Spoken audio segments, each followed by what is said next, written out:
Hi, what's up? African over here highlighting the fact that this man that you love so much from America, not from America, from Kenya, but that's an American citizen now, Prophet Lovi, he looks no different. The noise outside is going to mess with my acoustics, you know that. But anyway, whatever.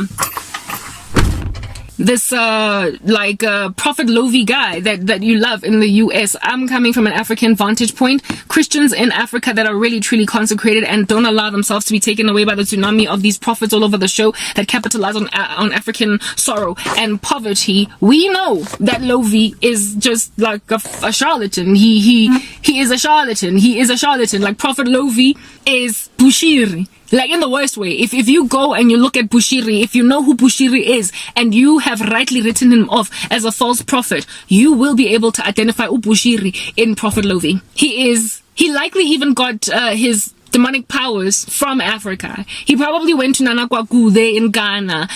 It's unlikely that he got them from America because Americans aren't quite on that bandwagon yet. It's an African disease. These pastors that use sorcery power to slay people in the spirit, it's largely an African disease mostly. And if you are from Kenya, like Prophet Lovi is, you probably got it from Kenya. You probably got it from somewhere in Africa or Ghana. You probably went to visit some hard knock Satanist to give you power to do certain rituals and call them God's miracles in the church. Type establishment thing. So it's men like Prophet Lovi that have caused Americans to continue with this random strange little doctrine that they believe, but largely I also believe, I don't know what in the world is happening. This guy's making so much noise with the hose pipe, but I prefer it when the doors open. However, let's just continue because then it, in terms of sound, this is better. Anyway, yes, men like Prophet Lovi are the reason why more people in increasing number look at my life like I need to go and see a prophet. Like I need to go and see a somebody type establishment thing. But guys, there's a man of God, not a man of God, there's a man in the scriptures that went to go and see a prophet because his life really sucked. And he indeed found a solution.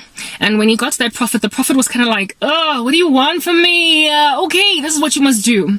Long story short, God sends prophets to people. He does not send people to prophets. Largely, if people go to prophets, they tend to be a little bit of a bugaboo. A prophet is not to be petitioned like he is omniscient or omnipotent. He is given understanding by God and then he goes to the people. So I've had some dude come to me on Facebook and try and get a prophecy out of me, and I was so annoyed. I was so irritated that I rebuked him like harshly because he could tell from my videos that I have somewhat of a prophetic gifting. I was like, I'm not a medium. I'm not a psychic. I'm not omniscient. Where it is that you find people that have got what appears to be knowledge about everybody is within those occult circles. Prophets of God are given a message over a town, and then they go there, or a village or a country, and then they go to that country and they say what they need to say, and then they break away. They give whatever solution is needed, is awarded them by God, and then they break away. But every so often, kings will summon for them. And when the kings summon for them, that's when they're either agitated or they're put in a bunch. Because they know they're not omniscient. They're not omnipotent. They have fear that they might not do what is right. I'll give you a couple of examples in these scriptures, okay? Let us look first at Nebuchadnezzar, all right? With his many magicians and sorcerers after getting that very troublesome dream. He called all the, dudes who have got oracles from above into his environment and told them, you're gonna die if you don't tell me what I need to know. I don't remember my dream, and you are gonna tell me what it is. Daniel, I believe that was a prophet of God, was freaking out. He was like, God, I'm gonna die. This guy wants me to tell him his dream. I don't know. That's the humility that true prophets of God come with. They are not omniscient.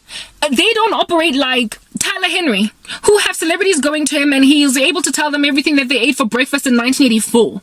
They are not supposed to be omniscient. So if a person is walking in what appears to be omniscience, they've got a familiar spirit that's telling them things.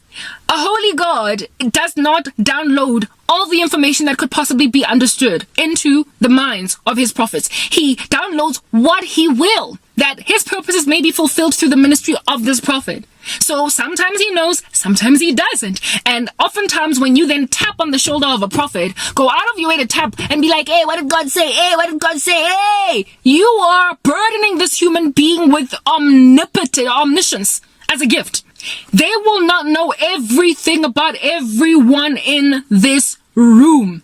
So people who establish churches and call themselves prophets and come to me, all of y'all, who want to hear a word from God, because the Lord downloads content into my understanding. Goodness gracious, prophets are sent out. They don't bring people to them. The only time that people come to them is when they stand on a rooftop, a mountaintop, a hill over a city, and they're like, this is what the Lord says about all of y'all.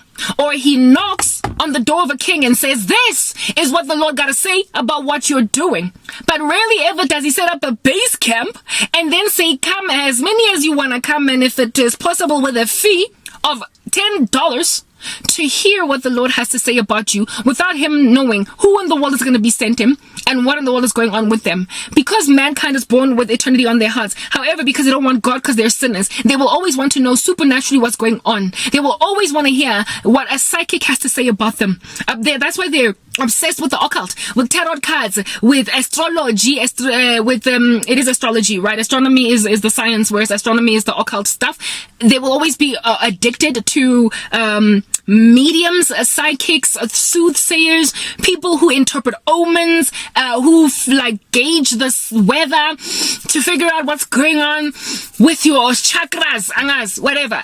People are addicted to that kind of stuff because they're selfish, they're greedy, and they want to find God out himself. The glory of God is to conceal a matter, and the glory of man is to search it out. So we have got to search God out. We've got to find him, and there's only one place to find him, the scriptures. There's only one place to find him, through his son, Jesus. Only one way. But people want, a quick win of figuring out what in the world is going on tomorrow.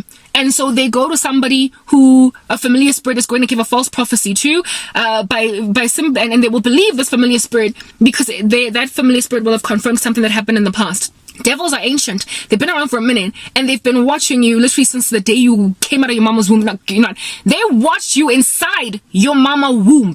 I've got 10% remaining, so this is the last part. They will watch you inside your mama's womb. Do you understand? So they have understanding in a way that you don't. However, they're not omniscient. They've just been gathering data, and unlike you, they don't have memory loss. They remember everything that they've seen. So they communicate through these men and women who call themselves prophets of God. You therefore must be very, very, very, very careful when you're in the presence of somebody that has set up base camp and a tent of some sort and written on the top of it prophet and said, come to me to get a prophecy about your life. They're not operating in biblical prophetic gifting. Prophets of old, and I will explain this in the next part. I'm running on low battery, but guess what? I've got my iPhone and it doesn't have much space in it, but at least I've got like 4 or 5 videos that I can get out of it. Let's use my iPhone that does not have the same stunts as this Android machine. Okay, next part.